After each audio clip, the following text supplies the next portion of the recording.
Iran ಮತ್ತು Israel ನಡುವೆ ನಡೆದಿರ್ತಕ್ಕಂಥ ಯುದ್ಧದಿಂದಾಗಿ ಹರ್ಮೋಜ್ ಜಲಸಂಧಿ ಬಂದ್ ಆಗಿರ್ತಕ್ಕಂಥದ್ದು ಪೆಟ್ರೋಲಿಯಂ ಉತ್ಪನ್ನಗಳ ದೊಡ್ಡ ಕೊರತೆಯನ್ನಿಗೆ ಕಾರಣ ಆಗಿದೆ. ಅದರಲ್ಲೂ ಕೂಡ ಅಡುಗೆ ಅನಿಲದ ಅಭಾವ ಕಳೆದ 2.5-3 ತಿಂಗಳಿಂದ ನಿರಂತರವಾಗಿ ಜನರನ್ನ ಸಂಕಷ್ಟಕ್ಕೆ ದೂಡಿದೆ. ಅದರಲ್ಲಿ ಹಾಸನ ಜಿಲ್ಲೆಯ ಆಲೂರು ತಾಲೂಕಿನಲ್ಲಿ ಪ್ರತಿನಿತ್ಯ ನೂರಾರು ಸಹಸ್ರಾರು ಸಂಖ್ಯೆಯಲ್ಲಿ ಜನ ಏನು ಅಡುಗೆ ಅನಿಲಕ್ಕಾಗಿ ಪರದಾಡ್ತಕ್ಕಂಥ ಸ್ಥಿತಿ ನಿರ್ಮಾಣ ಆಗಿದೆ.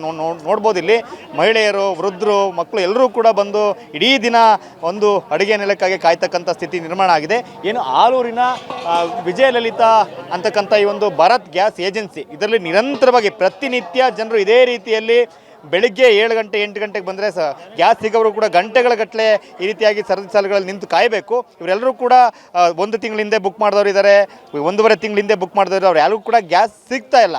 ಬೇರೆ ತಾಲೂಕಲ್ಲಿ ಇಷ್ಟು ದೊಡ್ಡ ಸಮಸ್ಯೆ ಇಲ್ಲ, ಆದರೆ ಆಲೂರು ತಾಲೂಕಿನಲ್ಲಿ ಯಾಕೆ ಇಷ್ಟು ದೊಡ್ಡ ಸಮಸ್ಯೆ ಅಂತಕ್ಕಂಥ ಪ್ರಶ್ನೆ ಕೂಡ ಸಹಜವಾಗಿ ಇದೆ. ಇದು ಕೇವಲ ಇವತ್ತಿನ ಪ್ರಶ್ನೆ ಅಲ್ಲ, ಆದರೆ ಹಲವಾರು ದಿನಗಳಿಂದ ಒಂದೂವರೆ ತಿಂಗಳಿಂದ ನಿರಂತರವಾಗಿ ಇದೇ ರೀತಿಯಲ್ಲಿ ಜನರು ಬಂದಿಲ್ಲಿ ಕಾಯ್ತಕ್ಕಂಥ ಸ್ಥಿತಿ ಇದೆ. ಕೇವಲ ಈಗ ಬಿಲ್ ಪಡ್ಕೊಳ್ಳೋದಕ್ಕೆ ಒಂದು ಕ್ಯೂ ಇದೆ. ಇಲ್ಲಿ ಬಿಲ್ಲನ್ನು ತೊಗೊಂಡು ಮತ್ತೆ ಗೋಡನ್ ಹತ್ರ ಹೋಗಬೇಕು, ಅಲ್ಲಿ ಕೂಡ ಇದೇ ರೀತಿಯಾಗಿ ಗಂಟೆಗಳ ಗಟ್ಟಲೆ ಕಾಯಬೇಕು ಅಂತಕ್ಕಂಥ ಸ್ಥಿತಿ ನಿರ್ಮಾಣ ಆಗಿದೆ. ಬಹುತೇಕರು ತಿಂಡಿ ತಿಂದಿಲ್ಲೋ ಅಂತಕ್ಕಂಥ ಪ್ರಶ್ನೆ ಕೂಡ ಇದೆ.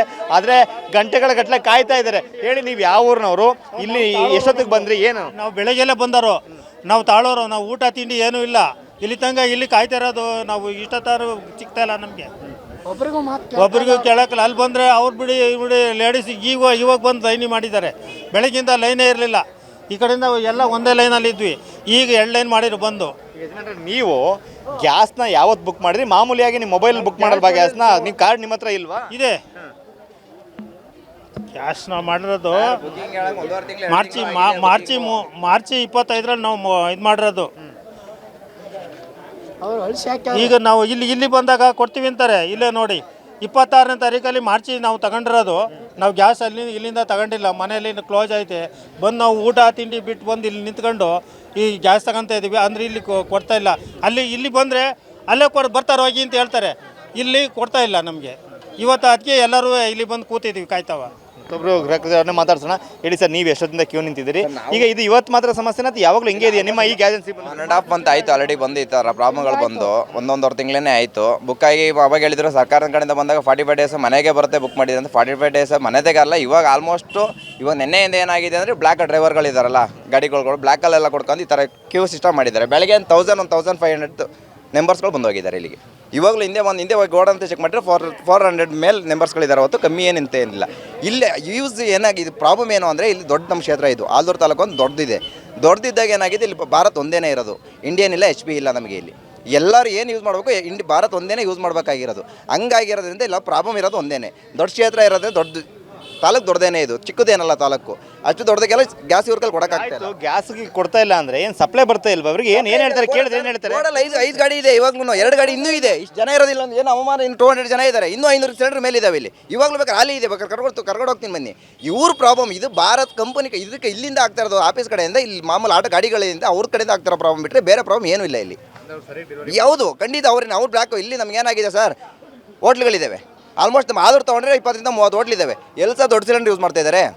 ದೊಡ್ಡ ಸಿಲಿಂಡರ್ ಯಾರು ಸರ್ ಯೂಸ್ ಮಾಡ್ತಾ ಇದ್ದಾರೆ? ಇವ್ರು ದುಡ್ಡು ಆಸೆಗೋಸ್ಕರ ಕೊಡ್ಕೊಂಡು ಜನಗಳು ಹಾಳು ಮಾಡ್ತಾ ಇದ್ದಾರೆ ಹೊತ್ತು ಇಲ್ಲಿ. ಸರ್ ಇವತ್ತು ನಾನೊಬ್ಬ ಮರ ಕೊಯ್ಯೋ ಮಿಷಿನ್ ಇದೆ ಸರ್, ನನ್ನ ಹತ್ರ 10,000 ದುಡಿತೀನಿ ದಿನಕ್ಕೆ. ಬೆಳಗ್ಗೆ 8 ಗಂಟೆ ಮಿಷಿನ್, ಸಂಜೆ 5 ಗಂಟೆ ಮನೆಯವರು 10,000 ಮನೆ ದುಡ್ಡು ತೊಗೊಬರ್ತೀನಿ. 10,000 ರೂಪಾಯಿ ನಾನು ಬಿಟ್ಬಿಟ್ಟು ಇಲ್ಲಿ ಗ್ಯಾಸ್ ತೊಗೊಳಕ್ಕೆ ಬಂದಿದ್ದೀನಿ. ನನಗಂತ ತೀಟೆ ಏನು ಸರ್? ನಮಗೇನು ತೀಟೆ ಇದೆ? ನನಗೊಬ್ಬನಿಗೆ ಅಂತಲ್ಲ ಬಿಡಿ, ಇಲ್ಲೂ ಇದ್ದಾರೆ, ವಯಸ್ಸಾದವರು ಇದ್ದಾರೆ, ಮುದುಕಿದ್ರು ಇದ್ದಾರೆ. ಸರ್ ಬೆಳಗ್ಗೆ ಒಂದು ಅಜ್ಜಿ ನೋಡಿದೆ, ಕಾಲಿಲ್ಲ. ಆ ಒಮ್ಮೆಗೆ ಏನು ಸರ್ ಬಂದು ಸಿಲಿಂಡರ್ ಕಾಯಬೇಕು ಅಂತ ಅವಶ್ಯಕತೆ ಇದೆ? ಏನು ಪುಕ್ಕಟೆ ಕೊಡ್ತಾ ಇದ್ದಾರೆ ಅವ್ರು ಏನು ಸರ್ ಗೌರ್ಮೆಂಟರ ಕಡೆಯಿಂದ? ಕೇಳಕ್ಕೆ ಬಂದರೆ ಅಲ್ಲೊಬ್ಬರು ಕೇಳಕ್ಕೆ ಬಂದರೆ ಇಡೀ ಏನಿದೆ ಭಾರತ್ ಸ್ಟಾಪ್ ಇದೆ, ಪೂರ್ತಿ ಸ್ಟಾಪ್ ಎಲ್ಲ ಜಗಳಕ್ಕೆ ಬೀಳ್ತಾ ಇದೆ. ಏನು ಯಾರು ಬರ್ತಾರೆ ಇಲ್ಲ? ಇದು ಪೊಲೀಸರು ಇದ್ದಾರೆ, ಹೌದು ಖಂಡಿತ ಇದ್ದಾರೆ ಪೊಲೀಸರು, 7-8 ಜನ ಪೊಲೀಸರು. ಏನು ಯೂಸ್ ಮಾಡ್ತಾ ಇದ್ದಾರೆ? ಅವ್ರವ್ರ ಬಲ ಸರ್ ಎಲ್ಲ. ಇಲ್ಲಿ ಹೇಳ್ತಲ್ವ, ರಾಜಕೀಯ ಬಿಟ್ಟು ಬೇರೆ ನಡೀತಲ್ಲ ಇಲ್ಲಿ. ಇನ್ನೊಬ್ರು JDS ಬರ್ಬೋದು, BJP ಎಲ್ಲ ಪ್ರತಿಯೊಬ್ಬರು ಬರ್ತಾ ಇದ್ದಾರೆ, ಯಾರು ಬರ್ತಾ ಇಲ್ಲ ಅಂತಲ್ಲ. ಬಂದರೂ ಏನು ಕೆಲಸ ಆಗ್ತಾ ಇಲ್ಲ ಇಲ್ಲಿ. ಸಾರ್ವಜನಿಕ 5 ಪೈಸೆ ಕೆಲಸ ಆಗ್ತಾ ಇಲ್ಲ ಇಲ್ಲಿ. ಸರ್ ಏನು ಯೂಸ್ ಇದೆ ಹೇಳಿ ಸರ್? 900 ರೂಪಾಯಿ ಸಿಲಿಂಡರ್ ಅಂತ, 900 ಸಮಥಿಂಗ್ ಸಿಲಿಂಡರ್ ಅಂತ ಹೇಳ್ತಿದ್ದಾರೆ. ನಾನು ಅಷ್ಟು ದುಡ್ಡು ಬಿಟ್ಟು ಇಲ್ಲ ಅಂತ ನಿಂತ್ಕೋಬೇಕು ನಾನು ಇಲ್ಲಿ. ಹೇಳಿ ಏನಕ್ಕೆ ಇವರು? ಇಲ್ಲ ಬೇಡ ಅನ್ನಕ್ಕೆ ನಿಲ್ಲಿಸ್ಬಿಡ್ಲಿ ಬಿಡಿ, ಬೇಡ ನಮ್ಗೆ ಅವಶ್ಯಕತೆ ಇಲ್ಲ ಅಂದ್ಕೊಳ್ತೀವಿ. ಆಲ್ಮೋಸ್ಟ್ ನಮ್ಮ ತಾತ ನಮ್ಮ ಅಜ್ಜಿಯರೆಲ್ಲ ಒಲೆಯಲ್ಲೇ ಬದುಕಿದ್ದಾರೆ, ಆ ಥರನೇ ಬದುಕೋಣ.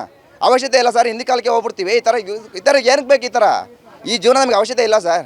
ಅನಗತ್ಯವಾಗಿ ಜನರಿಗೆ ತೊಂದರೆ ಕೊಡ್ತಾ ಇದ್ದಾರೆ ಅಂತ ಹೇಳ್ತೀವಿ. ಅಂತಲೇ ಮಾಡ್ತಾರೋ ಕೆಲಸ ಸರ್, ಈ ಸರ್ಕಾರ ಮಾಡ್ತಾರೋ ಕೆಲಸ, ಬೇರೆ ಏನೂ ಇಲ್ಲ. ಇದು ಸರ್ಕಾರನೇ ಅವ್ರ ದುಡ್ಡು ಅಲ್ಲಿ ಓಲ್ಡ್ ಆಗಬೇಕು, ಅವ್ರಿಗೆ ಏನೇನು ಬೇಕೋ ಸರ್ಕಾರ ಜಾಗಗಳು ನಡಿಬೇಕು, ಅದಕ್ಕೋಸ್ಕರ ಈ ಥರ ಕೆಲಸಗಳು ಅಷ್ಟೇ. ಅದು ಬಿಟ್ಟರೆ ಏನು ಯೂಸ್ ಇಲ್ಲ. ನೋಡ್ತಾ ಇದ್ದೀವಿ ಇನ್ನು ಪೊಲೀಸ್ ಭದ್ರತೆಯಲ್ಲಿ ಗ್ಯಾಸನ್ನು ವಿತರಣೆ ಮಾಡ್ತಕ್ಕಂಥ ಸ್ಥಿತಿ ನಿರ್ಮಾಣ ಆಗಿದೆ.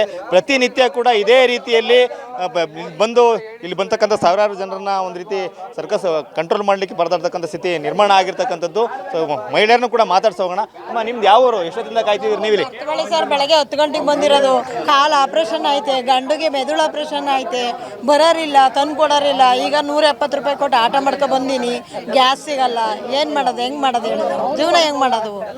ಹಾಂ ಹೋಗ್ಲಿ, ಇನ್ನೂ ಎಷ್ಟು 1-2 ತಿಂಗಳಿಗೆ ಒಂದು ಗ್ಯಾಸ್ ಆದ್ರೂ ಕೊಡೋ ವ್ಯವಸ್ಥೆ ಮಾಡಿದರೆ ನಾವು ಹೆಂಗೋ ಜೀವನ ಮಾಡ್ತೀವಿ. ನಿಮ್ಮ ಹತ್ರ ಮನೇಲಿ ಗ್ಯಾಸ್ ಇಲ್ವಾ? ಖಾಲಿ ಆಗ್ಬಿಟ್ಟಿದೆ ಸರ್. ಮನೆಗೆ ಬನ್ನಿ, ಸೌದೆ ಒಲೆ ಕಚ್ಕೊಂಡಿನಿ, ಕಣ್ಣು ಕಾಣಿಸಲ್ಲ ನನಗೆ.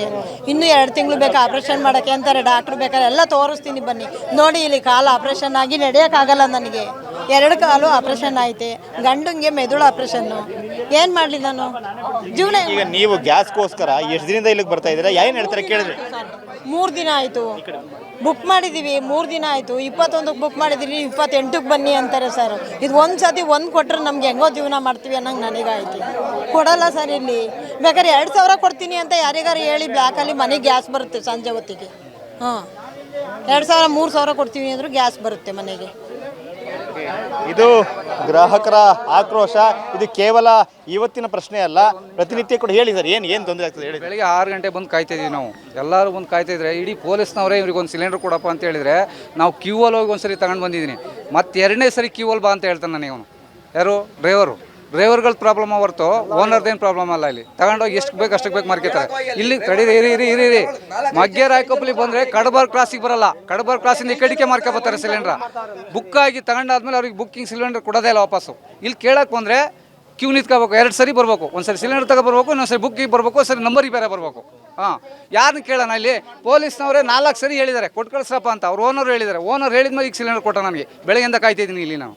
ಎಷ್ಟು ಸರಿ ನಿಲ್ತಾರೆ ಸರ್ ಒಬ್ಬ ಮನುಷ್ಯ? ಈಗ ಇವರೆಲ್ಲ ನಿಂತಿದ್ದಾರೆ, ಯಾತಕ್ಕೋಸ್ಕರ ನಿಂತಿರ್ತಾರೆ? ಜಗಳಾಡಕ್ಕೆ ಯಾರು ಬರಲ್ಲ ಇಲ್ಲಿ. ಜಗಳಾಡಕ್ಕೆ ಯಾರು ಬರ್ತಾರೆ ಸರ್? ಒಂದು ಸಿಲಿಂಡರ್ ಕೊಟ್ಟರೆ ಹೋಗಿ 3 ಸರಿ ಕ್ಯೂವಲ್ಲಿ ಬರೋಕ್ಕಾಗುತ್ತೆ ಸರ್? ಒಂದು ಸಿಲಿಂಡರ್ 4 ದಿವಸ ಬರಬೇಕು ಇಲ್ಲಿಗೆ. ಇದು ಜನರ ಆಕ್ರೋಶ. ಅಂದರೆ ಕೇವಲ ಇವತ್ತಿನ ಪ್ರಶ್ನೆ ಅಲ್ಲ, ನಿರಂತರವಾಗಿ ಇದೇ ರೀತಿ ಸಮಸ್ಯೆ ಒಂದು ಏಜೆನ್ಸಿ ಮುಂದೆ ಆಗ್ತಾ ಇದೆ. ಹಾಗಾಗಿ ಆದಷ್ಟು ಬೇಗ ಎಲ್ಲರಿಗೂ ಕೂಡ ಸಮರ್ಪಕವಾಗಿ ಈ ಹಿಂದೆ ಹೇಗಿತ್ತೋ ಹಾಗೆ ಮನೆಗೆ ಗ್ಯಾಸ್ ವಿತರಣೆ ಮಾಡ್ತಕ್ಕಂಥ ಸಿಸ್ಟಮ್ ಶುರು ಮಾಡಬೇಕು ಅಂತಕ್ಕಂಥ ಒತ್ತಾಯವನ್ನು ಜನರು ಮಾಡ್ತಾ ಇದ್ದಾರೆ. ಕ್ಯಾಮರಾಮನ್ ಮಹೇಶ್ ಜೊತೆ ಮಂಜುನಾಥ್, KB, TV9 ಹಾಸನ.